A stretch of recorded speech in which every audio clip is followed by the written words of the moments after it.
pegah bahaya antara lain bah surat Al-Munafiqun. Ya, tiba gini bah surat Al-Munafiqun berkali Allah.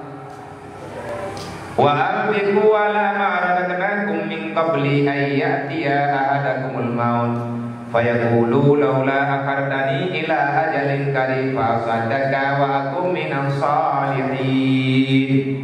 Hai manusia yang mendaudi kayak kubah harta sebelum haraya kayak kubah harta akan menjo anak kuyu punya ilu yang kata kuyu ilu tapi yang kuyu ilu kepegang oleh Allah wa afiqu ala ma razaqnakum yang kuyu pegah kayu kugo beru kuyu lain pegah kalau mati kamu tergah kero gile kayak apa yang tergah lego kan kadang dia bere hat wa diwari gedung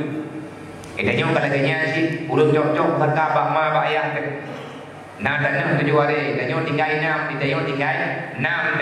kada jauh hari tempo lebih hari nya rame-rame ke hari yang lebihnya hanta jauh ke masjid juga deh nama dia hari lebih kada jauh juga mangan dia di kasih tahu lagu hiblang dan minta hanta jauh tiba sejarah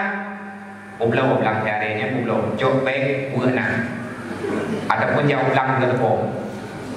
lagi mengubah bau tujuh bah anda kelihebo ibu bapa tempo yang tiba itu hanya jauh ke masjid oh tiba di tempo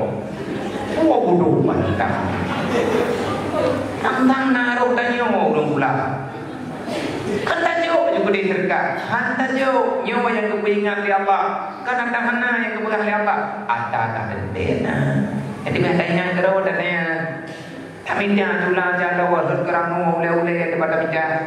uro malam di jeruk di dunia hana cara lagi dayu hanti wate pada istirahat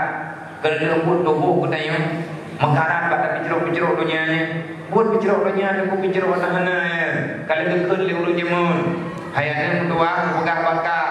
tapi dunia lagi aku bayang di dalam ruang pengwate dan yang na wate damani luang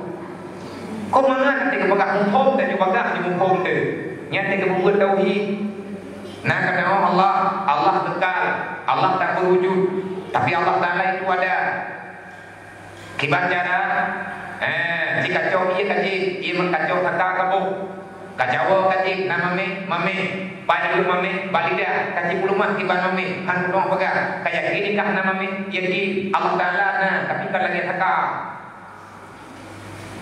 ada tapi tak berwujud nyata pakal karena wujud nyata karena katanya mantan dalam dunia pre dengan dekat dalam surga pakal dia pre dalam surga dengan kali surga dan kali umur yang fana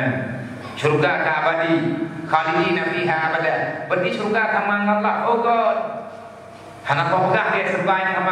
tamang Allah man pegah surganya khalidina fiha abada kok lang Quran pegah kau yang dalam surga hana tebi-tebi kekal selama-lamanya Allah Taala kekal selama-lamanya sama surga dengan Allah Taala hana sama kekal surga kekal di Allah boleh jadi Allah Taala merubah ketentuannya masih rubah oleh Allah berarti itu hai ibadat